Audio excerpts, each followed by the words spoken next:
مساء الخير على صديقنا العزيز. يوم 14 مارس 2025 زار العشرات من شيوخ الطائفة الدرزية السورية إسرائيل بدعوة من شيخ عقل الطائفة الدرزية هناك موفق طريف لأول مرة منذ نكبة 48. رجال الدين دول عبروا خط الهدنة بين سوريا وإسرائيل في 3 حافلات، وصلوا من منطقة الجولان برفقة مركبات عسكرية إسرائيلية، وسلكوا طريق عسكري أقاموا جيش الاحتلال داخل الحدود السورية في الشهور الماضية عشان ينقلهم من بلدة حضر الحدودية بريف القنيطرة إلى مجد الشمس، ومنها إلى مقام النبي شعيب غرب طبرية في الجليل الأسفل، واللي بيحتل مكانة خاصة عند الدروز. الزيارة دي مش دينية طبعا، وليها دلالات سياسية خطيرة، خاصة إنها جاية بعد تصريحات الزعيم الروحي لطائفة الدروز في سوريا حكمة الهجر، قال فيها لا وفاق ولا توافق مع حكومة دمشق اللي وصفها بالمتطرفة والمطلوبة للعدالة الدولية. قال يعني قادة إسرائيل اللي أنت رايح تتحالف معاهم مش مطلوبين لمحكمة العدل الدولية. الشيخ الهجري تعهد كمان بأنه هيعمل لمصلحة طائفته الخاصة، في إشارة لتعاونه مع إسرائيل بحجة حماية الأقلية الدرزية.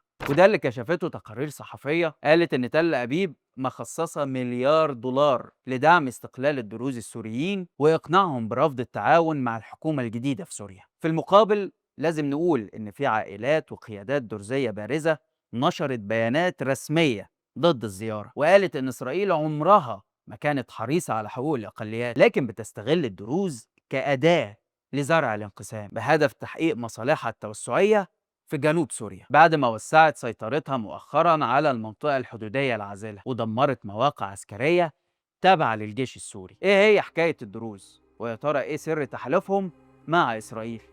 ده اللي هنحاول نعرفه مع بعض في حلقة النهاردة. أنا عبد الرحمن عمر، وده برنامج الحكاية.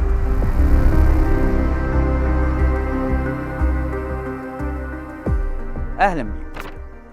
إلى السلاح أيها السوريون، يا أحفاد العرب الأمجاد. هذا يوم ينفع المجاهدين جهادهم، والعاملين في سبيل الحرية والاستقلال عملهم. هذا يوم انتباه الأمم والشعوب، فلننهض من ركامنا ولنبدد ظلام التحكم الأجنبي من سماء بلادنا. دي كانت كلمات أول خطبة لسلطان باشا الأطرش السائر الدرزي، اللي دعا السوريين للثورة المسلحة ضد قوات الاحتلال عشان يشعل الثورة السورية الكبرى في جبل الدروز، وينادي بدولة عربية موحدة ومستقلة. الأطرش المولود سنة 1888 شارك مع والده في ثورة الدروز ضد الحاكم العثماني سامي باشا الفاروقي سنة 1910، واللي على إثرها أعدم الأتراك والده، وده اللي أشعل في نفسه روح ثورية ضد كل القوى غير العربية. سنة 1917 كان الأطرش أول المستجيبين لنداء الثورة العربية الكبرى بقيادة الشريف حسين، ورفع العلم العربي على بيته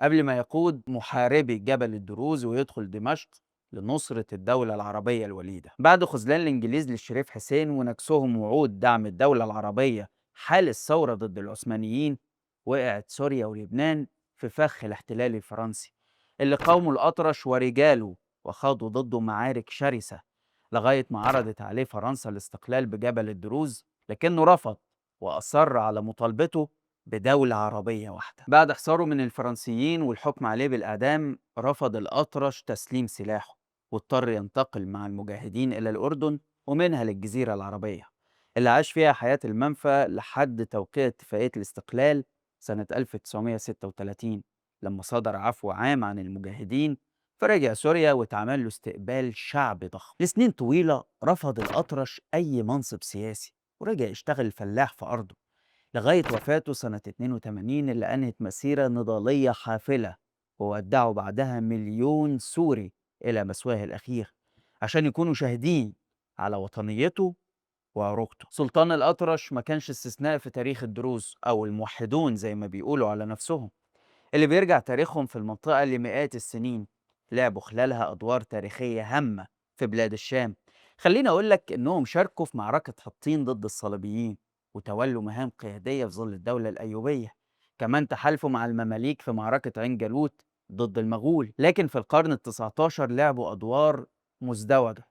يعني مثلا ساندوا العثمانيين ضد الحملة المصرية اللي أطلقها محمد علي باشا على بلاد الشام، وكبدوا جيشه خسائر كبيرة في جبل العرب بقيادة يحيى الحمداني قبل ما يوقع المصريين اتفاقية سلام مع زعماء الدروز سنة 1838. علاقتهم بالدولة العثمانية سرعان ما ساءت، وزي ما حكينا حاولوا الثورة عليها عدة مرات، كان أبرزها ثورة 1910 اللي انتهت بإعدام عدد من زعماء جبل الدروز، وعلى رأسهم زوقان والد سلطان الأطرش ويحيى عامر. بعدها أعلنوا ولائهم للشريف حسين وانضموا للجيش العربي، وسنة 1925 لعبوا دور محوري في مقاومة الاحتلال الفرنسي ورفضوا مشروع تأسيس دولة درزية. طب يا ترى إيه اللي اتغير بعد كده؟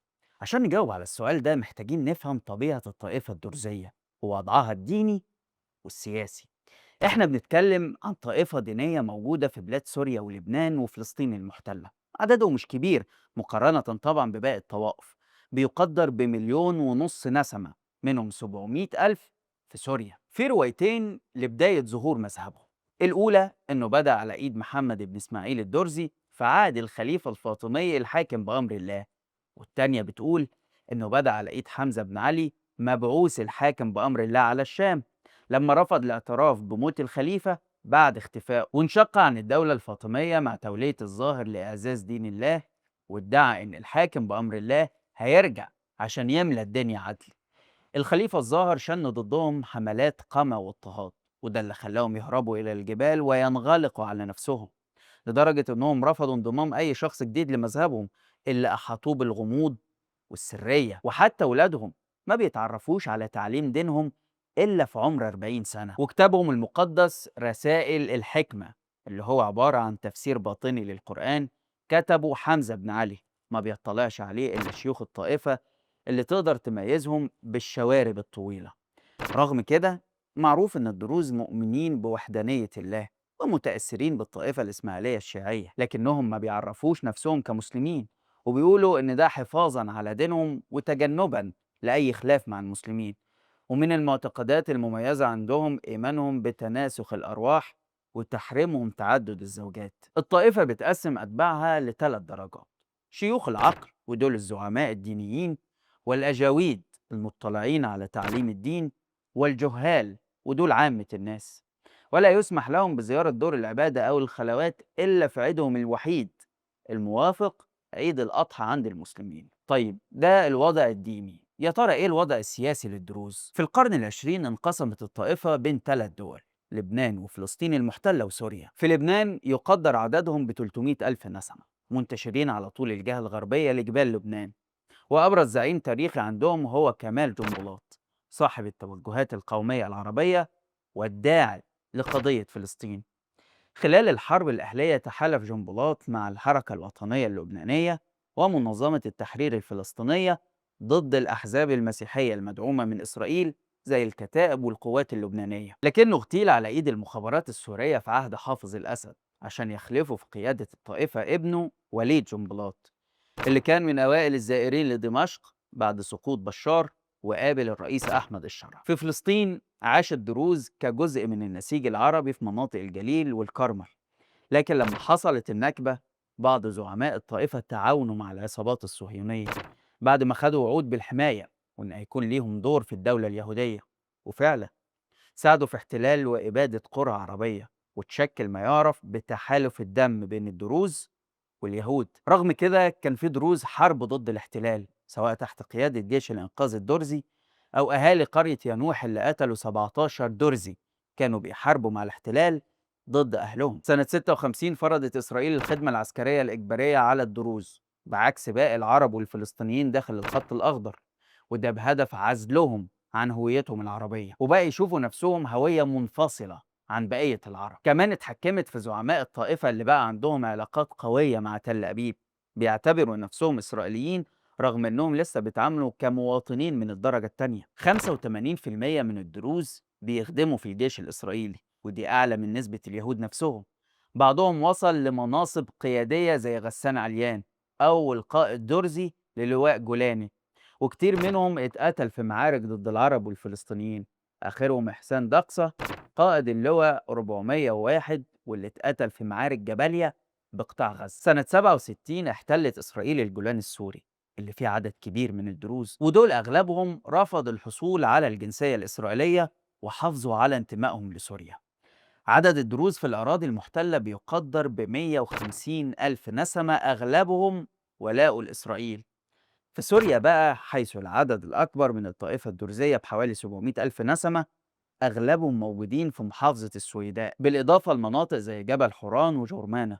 اشتهر الدروز بالمشاركة في الثورات والانتفاضات الوطنية اللي كان آخرها سنة 54 لما أطاح بحكومة الرئيس أديب الشيشكلي، وده اللي استدعى معاملة خاصة من نظام حافظ الأسد اللي حاول ضمهم للجيش وأجهزة الدولة، لكنه وضعهم تحت مراقبة شديدة. مع بداية الثورة السورية ضد بشار، اختار الدروز موقف الحياد. غالبية أبناء الطائفة ما انضموش لمظاهرات المعارضة، لكن خرجوا في مظاهرات محدودة بتطالب بالإصلاح السياسي، وفي نفس الوقت رفضوا التجنيد في جيش الأسد. وفي واقعة شهيرة سنة 2014 حاصر الدروز مراكز الأمن في السويداء احتجاجا على احتجاز أبنائهم الرافضين للتجنيد، وفعلا تمكنوا من إطلاق سراحهم. لكن مع تحول الثورة لحرب أهلية، اضطروا الدروز إنهم يحملوا السلاح ويشكلوا فصائل عسكرية بهدف حماية مناطقهم. بعض التشكيلات العسكرية كانت معارضة لنظام الأسد، زي قوات الكرامة اللي أسسها الشيخ وحيد البلعوث قبل ما يتم اغتياله في نهاية 2015 عشان يخلفوا ابنه ليث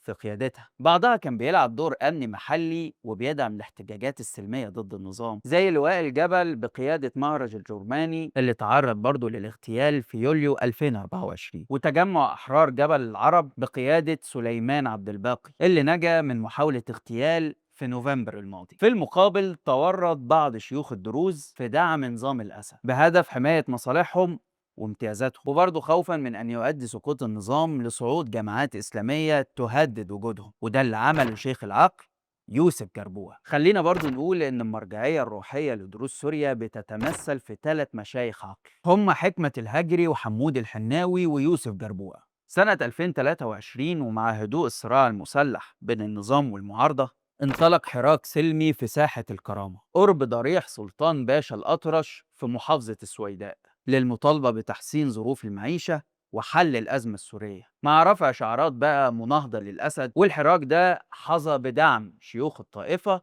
باستثناء جربوع. بعد سقوط الأسد وانتصار الثورة السورية، تخوف الدروز من صعود زعيم إسلامي زي أحمد الشرع، وبدأت تظهر نزعة انفصالية عن دمشق بتغذيها إسرائيل اللي أعلنت إنها تحمي الدروز والأكراد داخل سوريا، مستغلة طبعا أحداث عنف حصلت في منطقة جرمانة ذات الغالبية الدرزية بين مسلحين من الطائفة وقوات الأمن، بالإضافة طبعا لأحداث الساحل السوري لما حصلت محاولة تمرد من فلول الأسد، واللي شهدت تجاوزات من بعض الفصائل المساندة لقوات الأمن. إسرائيل اللي بتوسع نفوذها في جنوب سوريا في محافظات السويداء والقنيطرة ودرعا، عايزة تلعب على ورقة الأقليات عشان تفشل قيام دولة موحدة وقوية داخل سوريا. لكن اتفاق الشرع مع مظلوم عبدي قائد قوات سوريا الديمقراطية اللي بتمثل الأكراد وبتسيطر على مناطق شمال شرق سوريا، مثل ضربة كبيرة لمخطط نتنياهو اللي كان بيمني نفسه يا عيني إن الأكراد هيتعاونوا معاه في إضعاف السلطة الجديدة عشان يكون الرد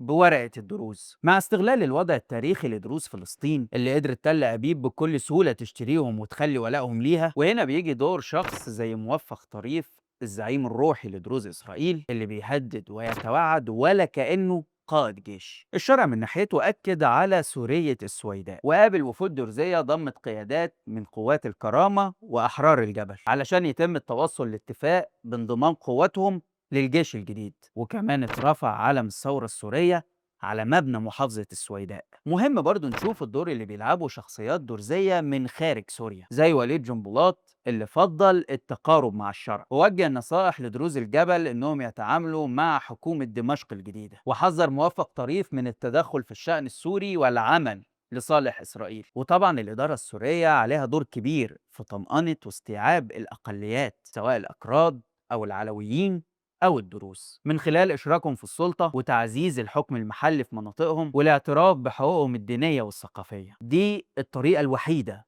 لإدارة التنوع وضمان عدم استغلال أطراف خارجية للأقليات. في النهاية، الدروز هم الورقة الأخيرة في إيد نتنياهو اللي بيحاول يستخدمها في إضعاف سوريا الجديدة علشان تفضل دويلات متنازعة. لكن زي ما انتصر سلطان الأطرش لهويته العربية، فأكيد دروز سوريا هيدركوا إن مصلحتهم مع أبناء وطنهم.